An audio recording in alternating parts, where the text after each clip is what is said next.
Hello दोस्तों आप सभी लोगों का रेस ऑफ स्टडी 88 में स्वागत है। दोस्तों आज के सेशन में हम लोग पढ़ेंगे अलजेब्रिक एक्सप्रेशन, जो कि बहुत ही इंपॉर्टेंट एवी सेशन होने वाला है आपके लिए। ठीक है, अलजेब्रिक एक्सप्रेशन आपको पढ़ना चाहिए। ठीक है, तो चलिए इसको आज हम लोग स्टार्ट करते हैं। जैसा कि आप देख पा रहे हैं अलजेब्रिक एक्सप्रेशन, सबसे पहले ये होता क्या है अलजेब्रिक एक्सप्रेशन। तो ऐसा एक्सप्रेशन जो वेरिएबल और कांस्टेंट से मिलकर बना होता है, ठीक है, उसी को क्या कहा जाएगा, अलजेब्रिक एक्सप्रेशन। ठीक है, तो सबसे पहले जानना जाता है कि वेरिएबल क्या होता है, इसके बारे में। ठीक है, तो देखिए दो टर्म आपको जानना बहुत ही ज़रूरी है इसमें, वेरिएबल एंड कांस्टेंट।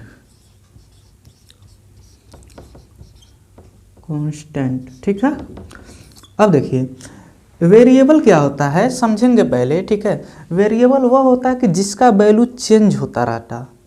क्या होता रहता है, चेंज होता रहता है। जैसे मान लीजिए, अगर मान लीजिए एक आप छोटा सर्कल बनाए हैं, यहाँ पे एक छोटा सर्कल, तो इसका रेडियस आप लोग पढ़े हैं कि सर्कल में इसका रेडियस मान लीजिए यहाँ पे O से A तक R जो है रेडियस इसका बराबर मान लीजिए इसका 2 सेंटीमीटर है, समझिएगा 2 सेंटीमीटर।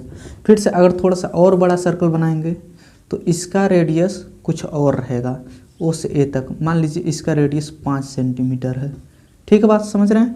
इससे थोड़ा सा और अगर यहाँ पे फिगर बना देते हैं सर्कल का, इसका रेडियस कुछ और रहेगा। ठीक है, O से A तक इसका रेडियस कुछ और रहेगा। जैसे मान लीजिए यहाँ पे रेडियस अगर 7 सेंटीमीटर ले लिए। ठीक है, तो अब इन सब का अगर हम सरकमफ्रेंस निकालते हैं, सरकमफ्रेंस का फार्मूला होता है 2πr। तो सरकमफ्रेंस ऑफ सर्कल का फार्मूला देखिए, हम इसको आपको सिखाना चाह रहे हैं वेरिएबल क्या होता है और कांस्टेंट क्या होता है। ठीक है, तो हम लोग जानते हैं कि circumference equal to circumference of circle equal to होता है 2πr। ठीक है, तो देखिए दोस्तों ये जो 2π होता है ये किसी भी सर्कल का अगर सरकमफ्रेंस निकालना है, सरकमफ्रेंस का मतलब जैसे मान लीजिए अगर कोई व्यक्ति इस A पोजीशन पे है, A पर है, अगर A से चलकर A तक ही आ रहा है, ठीक है, तो ये जितना दूरी चला है ना, जितना मीटर या सेंटीमीटर जितना दूरी चला, अगर A से चलते चलते आया और फिर A पे आकर रुक गया, तो जितना दूरी वो चला, ठीक है, वही उसका क्या होता है, सरकमफ्रेंस होता है। ठीक है, तो सरकमफ्रेंस निकालने के लिए हमेशा हम लोग क्या फार्मूला यूज करते हैं, 2πr। तो ये 2π जो होता है ये किसी भी, चाहे छोटा सर्कल हो चाहे बड़ा सर्कल हो, तो किसी भी सर्कल का सरकमफ्रेंस निकालने के लिए 2π जरूर यूज होगा, 2πr। रेडियस जो होता है वो हमेशा चेंज होता रहता है। ठीक है, रेडियस क्या होता रहता है, चेंज होता रहता है। तो जो बदलता रहता है उसी को कहा जाता है वेरिएबल, और जो कांस्टेंट होता है उसको कहा जाता है, यहाँ पे जैसे 2π जो कभी बदलेगा नहीं उसे कहा जाएगा कांस्टेंट। क्लियर है, तो इस बात को आप समझ पा रहे होंगे। ठीक है, तो इसमें अगर पूछा जाए कि बताइए 2π क्या है, तो 2π जो होगा वो कांस्टेंट होगा। ठीक है, और r जो क्या है, r क्या होगा, आपका रेडियस है।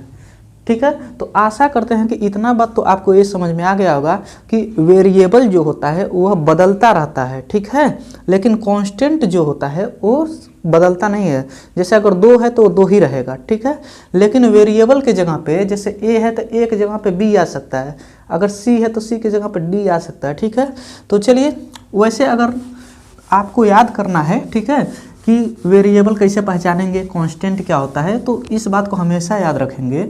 जितना भी हम लोग यूज करते हैं अल्फ़ाबेट, ठीक है, अल्फ़ाबेट A to Z, ठीक है, ये सभी किस में आते हैं, वेरिएबल में। ठीक है, लेकिन जो भी हम लोग न्यूमेरिकल वैल्यू यूज करते हैं, न्यूमेरिकल वैल्यू, ठीक है, ये किस में आएंगे, आपका न्यूमेरिकल वैल्यू जो होते हैं ये कांस्टेंट में आते हैं। ठीक है, जैसे न्यूमेरिकल वैल्यू का मतलब 1 से लेकर कहाँ तक, 100 तक जो भी वैल्यू आप यूज कर रहे हैं, ठीक है, कोई भी नंबर वाला वैल्यू अगर यूज कर रहे हैं तो वो किस में आते हैं, कांस्टेंट में। जैसे एग्जांपल अगर हम आपसे पूछें कि बताइए कि ये 2x है, तो 2x में अगर हम पूछें कि बताइए वेरिएबल क्या है इसमें, तो वेरिएबल जो होगा आपका x होगा, और कांस्टेंट क्या होगा इसमें, तो कांस्टेंट इक्वल टू क्या हो जाएगा, 2 हो जाएगा। ठीक है, तो आशा करते हैं इतना बात आपको समझ में आ गया होगा कि कांस्टेंट 2 है, वेरिएबल क्या है, x है।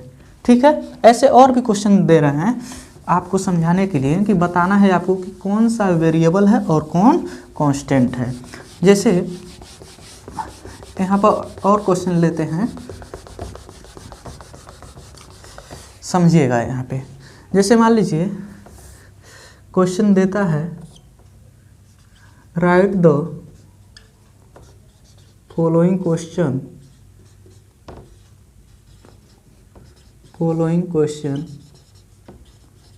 वेरिएबल एंड कांस्टेंट,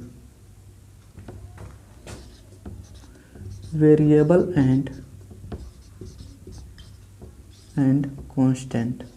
कहने का मतलब नीचे जो क्वेश्चन दिया गया है उसमें आपको वेरिएबल बताना है और कांस्टेंट बताना है। जैसे यहाँ पे हम लिख दिए 2xy, क्वेश्चन नंबर सेकंड लिख दिए हैं 4mn, क्वेश्चन नंबर 3 लिख दिए हैं 7x, क्वेश्चन नंबर 4 लिख दिए हैं 2/3xm। ठीक है, क्वेश्चन नंबर 5 लिख दिए हैं 8x²y, क्वेश्चन नंबर 6 लिख दिए हैं 7x²y²z²। ठीक है, तो चलिए 6 क्वेश्चन आपको लिए हैं। अच्छे क्वेश्चन अगर बता देंगे तो आप पूरा अच्छा से समझ जाएंगे कि कांस्टेंट क्या होता है और वेरिएबल क्या होता है। ठीक है, तो इस बात को देखेंगे। देखिए यहाँ पे सॉल्यूशन जब लिखेंगे तो वेरिएबल यहाँ पे लिखेंगे variable equal to X Y, ABCD वाले में एक्स वाई है तो यहाँ पे एक्स वाई क्या हो गया आपका वेरिएबल। कांस्टेंट इसमें क्या है, कांस्टेंट इक्वल टू आपका है 2। क्लियर है, न्यूमेरिकल वैल्यू जो है ये कांस्टेंट में आएगा। ठीक है, तो 2 आपका कांस्टेंट है। ठीक है, अब देखिए दोस्तों हम वेरिएबल को V से लिख रहे हैं और कांस्टेंट को C से लिख रहे हैं, आप लोग समझ जाएंगे। ठीक है, वेरिएबल इसमें क्या होगा mn और कांस्टेंट क्या होगा, कांस्टेंट होगा 4। ऐसे इसका अगर वेरिएबल लिखेंगे तो x होगा, कांस्टेंट अगर पूछें तो क्या होगा 7 होगा। ऐसे इसमें अगर वेरिएबल पूछें तो वेरिएबल क्या होगा xm होगा, कांस्टेंट पूछे तो क्या होगा 2/3। ठीक है, इसमें अगर वेरिएबल पूछें तो क्या होगा x² और कांस्टेंट अगर पूछें तो कितना होगा 8 होगा। ठीक है, अगर इस क्वेश्चन में अगर वेरिएबल पूछें तो वेरिएबल आपका x²y² z² होगा और कांस्टेंट जो होगा वो क्या होगा 7। ठीक है, तो आशा करते हैं इतना बात आप समझ गए होंगे कि वेरिएबल क्या होता है और कांस्टेंट क्या होता है। तो जो भी अल्फ़ाबेट वाले वैल्यू रहेंगे वो किस में आएंगे, वेरिएबल में आएंगे, और जो कांस्टेंट वाले वैल्यू रहेंगे, जो न्यूमेरिकल वैल्यू रहेंगे वो किस में आते हैं, कांस्टेंट में आते हैं। ठीक है, तो इतना बात आपको समझ में आ गया होगा। ठीक है, अब देखिए अब एक होता है टर्म। अब टर्म क्या होता है उसको बारे में बता रहे हैं आपको, इसको आप रफ करते हैं। एक मिनट,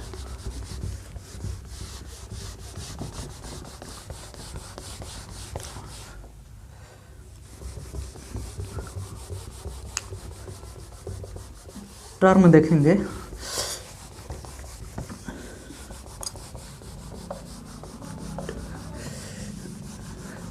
देखिए टर्म जो होता है, जैसे मान लीजिए कोई न्यूमेरिकल वैल्यू है, मान लीजिए 2 है, 2 से अगर इस x में इंटू हुआ है तो इसको हम लोग लिखेंगे 2x। तो ये 2x भी एक क्या है, एक टर्म है। समझ रहे हैं बातों को। ठीक है, अगर हम केवल ऐसे लिखते हैं कि 6 बताइए एक टर्म है कि नहीं, तो टर्म है। ठीक है, अब टर्म जो होता है, अब टर्म जो होता है कई प्रकार के टर्म होते हैं। एक होता है मोनोमियल टर्म। ठीक है, क्या होता है, मोनोमियल टर्म। टर्म के बारे में बता रहे हैं आपको, एक टर्म। ठीक है, एक होता है मोनोमियल टर्म। तो मोनोमियल टर्म को जैसे ऐसे लिख रहे हैं, पहले समझ में आ जाएगा अभी आपको। मोनोमियल टर्म, मोनोमियल टर्म किसे कहते हैं इसको समझेंगे। यहाँ पे लिखेंगे monomial has, monomial has only one term. ठीक है, मोनोमियल के पास कितना टर्म रहेगा, एक टर्म केवल रहता है। जैसे मान लीजिए अगर हम यहाँ पे लिखे हैं 3x, तो ये भी एक टर्म है। ठीक है, तो ये मोनोमियल का एक एग्जाम्पल है। जैसे मान लीजिए हम लिख दिए 2xy, ये भी एक टर्म है। ठीक है, तो ये भी आपका मोनोमियल का एक एग्जाम्पल है। जैसे आप लिख देते हैं अगर 7x²y²z², ये भी एक ही टर्म है। टर्म को गिनना अगर आसान है, सबसे आसान ये होता है कि इसके आगे साइन देखिए, प्लस और माइनस देखिए, ठीक है, इसके आगे एक प्लस साइन है, ठीक है, तो एक ही सिंबल है ना, तो ये मोनोमियल कहलाएगा, ठीक है। यहाँ पे देखेंगे तो यहाँ भी प्लस है, एक सिंबल है, ठीक है, तो ये मोनोमियल, और बाकी सब प्रोडक्ट में है, यहाँ पे भी प्लस साइन है, ठीक है, तो ये भी एक क्या है, एक मोनोमियल है, ठीक है। अच्छा, बाइनोमियल क्या होता है इसके बारे में समझेंगे। यहाँ पे लिखेंगे बाइनोमियल, तो यहाँ पे लिखेंगे binomial has two terms, binomial has two terms, that is, example देखेंगे इसका बाइनोमियल का। जैसे मान लीजिए यहाँ पे लिखे हैं 2x + 5, तो ये बाइनोमियल कहलाएगा। क्यों? क्योंकि यहाँ पे देखिए दो टर्म है, एक टर्म ए है और एक टर्म ए है, तो इसको क्या कहा जाएगा, बाइनोमियल, ठीक है। अगर आपको गिनना है, मान लीजिए सिंबल गिन के भी आप ला सकते हैं। देखिए इसमें देखिए यहाँ पे प्लस एक साइन है और यहाँ पे एक साइन है, 1 और 2, तो 2 साइन दिख रहा है ना आपका प्लस, तो ये बाइनोमियल कहलाएगा, ठीक है। अच्छा, ऐसा नहीं है कि इसको भी अगर बाइनोमियल कह सकते हैं, -3x और +7y, ये भी एक बाइनोमियल है, 1 2, वैसे भी दिखाई दे रहा है, एक टर्म ये हो गया, एक टर्म ये हो गया, तो 2 टर्म। तो जब 2 टर्म रहेंगे तो उसे बाइनोमियल, और एक टर्म रहेगा तो उसे क्या कहा जाएगा, मोनोमियल, ठीक है। चलिए, तो ये हो गया आपका बाइनोमियल का एग्जाम्पल। अब एक होता है ट्राइनोमियल, इसको लिखेंगे ट्राइनोमियल। ट्राइनोमियल क्या होता है, लिखेंगे monomial has, sorry, trinomial has 3 terms, trinomial has 3 terms, ठीक है। ट्राइनोमियल के पास कितने टर्म होते हैं, 3 टर्म्स होते हैं। एग्जाम्पल दे रहे हैं, जैसे मान लीजिए यहाँ पे लिखे हैं 2x + 3y + 4z, ये एक एग्जाम्पल है। तो इसमें देख रहे हैं कितना टर्म है, 1 टर्म, 2 टर्म, 3 टर्म। तो जब 3 टर्म रहेगा तो इसे कहा जाता है ट्राइनोमियल, ठीक है। और जब 2 टर्म रहता है तो उसे कहा जाता है बाइनोमियल, और जब 1 टर्म रहता है तो उसे कहा जाता है मोनोमियल, ठीक है। चलिए नेक्स्ट एक और एग्जाम्पल इसका लिख देते हैं। जैसे मान लीजिए यहाँ पे लिखा है -4x + 7y + 8z, ये भी एक ट्राइनोमियल है, 1 टर्म, 2 टर्म, 3 टर्म। तो ये 3 टर्म जब है तो इसे कहा जाएगा ट्राइनोमियल। क्लियर है? तो आशा करते हैं आपको अब इतना बातें समझ में आ गया होगा कि मोनोमियल क्या होता है, बाइनोमियल क्या होता है और ट्राइनोमियल क्या होता है, ठीक है। चलिए अब एक पूछता है कि कोफिशिएंट क्या होता है। चलिए अब उसके बारे में बताते हैं, कोफिशिएंट क्या होता है। यहाँ से समझेंगे कोफिशिएंट क्या होता है। क्वेश्चन कैसे आता है कोफिशिएंट का, राइट डाउन, ऐसे लिखते हैं। कोफिशिएंट का क्वेश्चन ऐसे आएगा, राइट, ऐसे है, find the coefficient of the following question.